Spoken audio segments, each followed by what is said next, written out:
არალეგიტიმური ხელისუფლება კი იმ საჯარო მოხელეების საკადრო წმენდას იწყებს, რომლებიც ღიად უჭერენ მხარს ქვეყნის ევროინტეგრაციას და გმობენ საკუთარ მოქალაქეებზე პოლიციის ძალადობას. არალეგიტიმური პრეზიდენტის მიერ რეპრესიულ კანონზე ხელმოწერიდან მეორე დღესვე მხოლოდ საჯარო რეესტრიდან 100 მეტი თანამშრომელი გაუშვეს. ისინი არიან ადამიანები, რომლებმაც ხელი მოაწერეს პეტიციას და გაემიჯნენ ქართული ოცნების იმ გადაწყვეტილებას, რომლითაც ირაკლი ყობახიძემ ევროინტეგრაცია გააჩერა. შეგახსენებთ საჯარო სამსახურის შესახებ კანონში შეტანილი ანტიკონსტიტუციური ცვლილებებით არალეგიტიმურმა ხელისუფლებამ გაამარტივა მოხელეების სამსახურიდან გათავისუფლება და კარი გაუხსნა სახელმწიფო უწყებებში პოლიტიკურ რეპრესიებს. მარიამ ელიბაშვილი გვერდება ამ თემით მთავარის ეთერში. მარიამ, რას ყვებიან რეპრესირებული საჯარო მოხელეები? მიშა, უპრეცედენტოდ დიდი რაოდენობის გუშინდელი დღიდან დღემდე 100-ზე მეტი თანამშრომელი გაათავისუფლა არალეგიტიმურმა ხელისუფლებამ საჯარო უწყებებიდან. გამომდინარე იქიდან, რომ მათ დააფიქსირეს საკუთარი პოზიცია არალეგიტიმური პრემიერის განცხადებასთან დაკავშირებით. ირაკლი ყობახიძემ მაშინ როცა შეაჩერა ევროინტეგრაციის პროცესი, არაერთმა საჯარო მოხელემ მოაწერა ხელი პეტიციას იმასთან დაკავშირებით, რომ ისინი ემიჯნებოდნენ არალეგიტიმური ხელისუფლების პოლიტიკურ კურსს. ჩვენ ბუნებრივია ვესაუბრეთ საჯარო უწყებებაში მომუშავე ადამიანებს დავინტერესდით თუ რა გახდა ამის მათი გათავისუფლების მიზეზი. უმრავლესობა მათგანი ჩვენთან საუბარში ამბობს იმას, რომ გათავისუფლების შესახებ ცნობა მეილებზე გამოეგზავნათ, მიუხედავად იმისა, რომ ხელშეკრულება მოქმედი იყო და უნდა გაგრძელებოდათ, მათ მოულოდნელად მიიღო საჯარო უწყებაში საჯარო რეესტრმა მათი გათავისუფლების შესახებ გადაწყვეტილება. მათი უმრავლესობა ამბობს იმას, რომ აპირებენ გააგრძელონ იურიდიული დავაც იმ შემთხვევაში, რომ ბუნებრივია მიაღწიონ საბოლოო მიზანს და ამ შემთხვევაშიც გაიმარჯვენ მათ, როგორც ისინი ჩვენთან საუბარში აღნიშნავენ, იდგნენ ბოლომდე აქციებზე, იმ აქციებზე, რასაც საკანონმდებლო ორგანოსთან ბოლო დღეების განმავლობაში ჩვენ ვხედავთ უერთდებიანი მთავარ პროტესტ და მოთხოვნებს, რასაც ქართველი ხალხი ითხოვს. ისინი ჩვენთან საუბარში აღნიშნავენ კიდევ იმას, რომ დღესაც შეუერთდებიან იმ საჯარო პროტესტს და ახალ წელს შეხვდებიან რუსთაველის გამზირზე, ვინაიდან მათი თქმით ახლა ყველაზე მნიშვნელოვანი არის ეს პროტესტი, რადგან საბოლოო გამარჯვება არის ბოლომდე მისაყვანი და საქართველოს ევროპულ ორბიტაზეა დასაბრუნებელი. საჯარო რეესტრიდან გათავისუფლებული ადამიანები აპირებენ, რომ საბოლოოდ შეიკრიბონ და განცხადება გააკეთონ, თუ რა გეგმები და რა ქმედებები ექნებათ მათ სამომავლოდ. ჩვენ ვცდილობთ, რომ გავარკვიოთ საჯარო უწყებებშიც იმის შესახებ, მათი გათავისუფლების შესახებაც ინფორმაცია, თუ რა მიზეზით გაათავისუფლეს ისინი სამსახურიდან, თუმცა ამ დრომდე ვერ ვახერხებთ და მათთან დაკავშირებას. თვითონ ეს ადამიანები, 100-ზე მეტი ადამიანი, როგორც გითხარით, გათავისუფლებული სამსახურებიდან უმიზეზოდ არიან გათავისუფლებულები ისინი და როგორც ისინი ჩვენთან საუბარში კიდევ ერთხელ აღნიშნავენ, ბოლომდე იბრძოლებენ იმისთვის, რომ შეუერთდნენ სახალხო პროტესტს და საქართველოს ევროპულ გზაზე დააყენონ.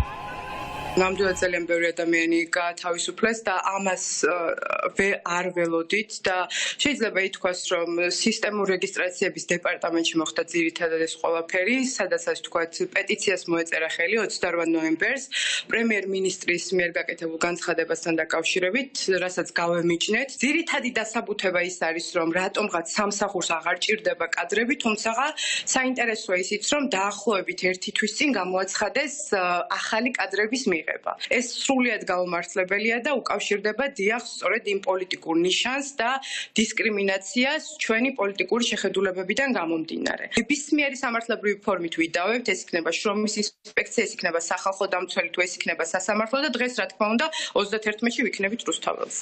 გუშინ საღამოს დაახლოებით 11 საათზე დამიკავშირდნენ HR-დან და მითხრეს, რომ აღარ გამიგრძელდებოდა ხელშეკრულება. რა თქმა უნდა ამ ყველაფერს ვუკავშირებ იმას, რომ პეტიციას შევუერთდი, უერთდებოდა არაერთი ჩემი მეგობარი, ჩემი კოლეგა და თანამშრომელი. პეტიციაში იყო საუბარი ჩვენი უმაღლესი კანონის კონსტიტუციის აღსრულებაზე და იმაზე, რომ ჩვენ გვინდა ევროპული მომავალი. და იმაზე, რომ ჩვენ ვერ ვუყურებთ, ვერ შევეგუებით იმას, რომ ჩვენი ასაკის ადამიანები ან ნებისმიერ ადამიანს ქუჩაში ცემდნენ არჩევითან პრეზიდენტის ინაუგურაციიდან რამდენიმე საათში კანონების დაჩქარებული წესით მიღება ემსახურებოდა მაგ ყველაფერს, რომ ჩვენ არ გვქონოდა რაიმე სახის სამართლებრივი ბერკეტი ბრძოლისთვის.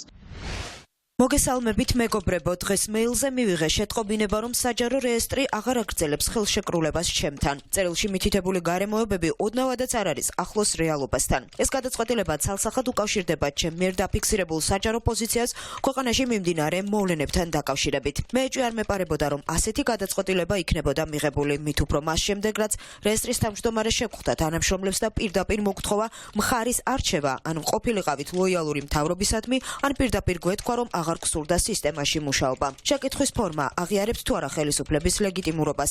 გარდა იმისა, რომ ცალსახად თანამშრომლებზე ზეწოლას ნიშნავს, სამართლებრივადაც აბსურდია. მე ახლაც ცხადია იმავე აზრზე ვარ, რომ საქართველოს მომავალი ევროპაშია და ბრძოლა თავისუფლებისთვის გრძელდება.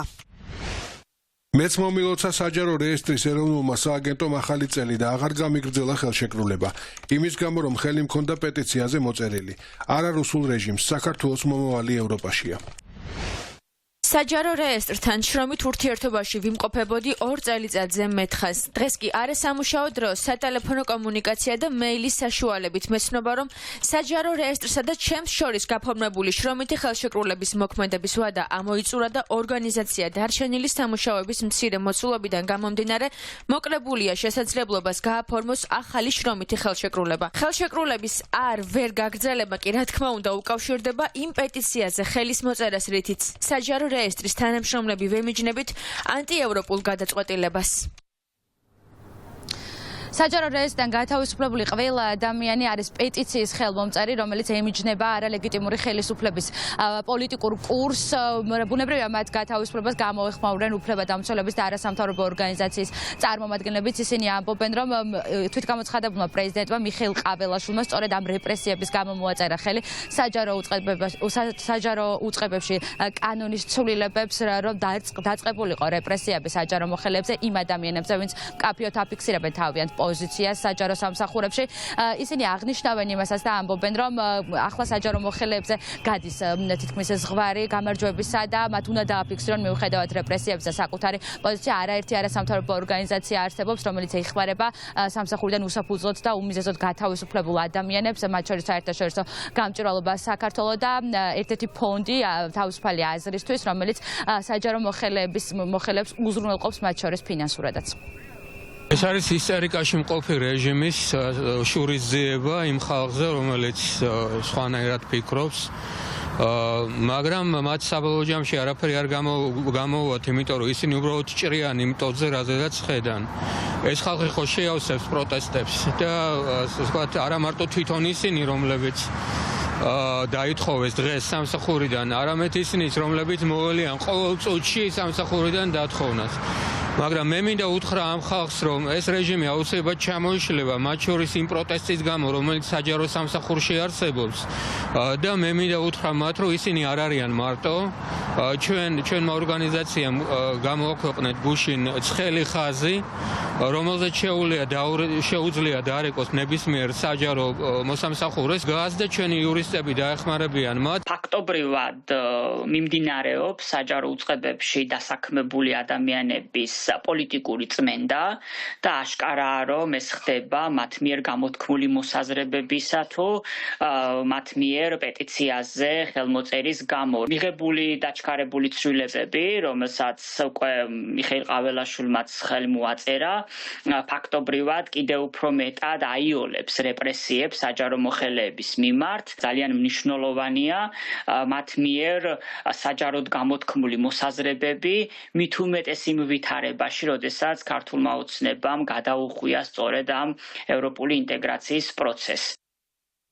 მიუხედავად რეპრესიებისა, საჯარო მოხელეები მოქმედი თუ უკვე ყოფილი საჯარო მოხელეები აპირებენ, რომ 31 დეკემბრის ღამეს დღეს საკანონმდებლო ორგანოს მიმდებარე ტერიტორიაზე შეხვდნენ, იქ სადაც დგას ქართველი ხალხი და ითხოვს ხელახალ არჩევნებს, ტყვეების გათავისუფლებას და საქართველოს ევროპულ გზაზე დაბრუნებას. მე როგორც გიხარით, არაერთი არასამთავრობო ორგანიზაცია არსებობს, რომელიც უწევს დახმარებას საჯარო მოხელეებს. ჩვენ ამ დრომდე ვცდილობთ, რომ დაუკავშირდეთ კონკრეტულად საჯარო რეესტრს და გავიგოთ თუ რა გახდა 100-ზე მეტი ადამიანის გათავისუფლების რეალური მიზეზი.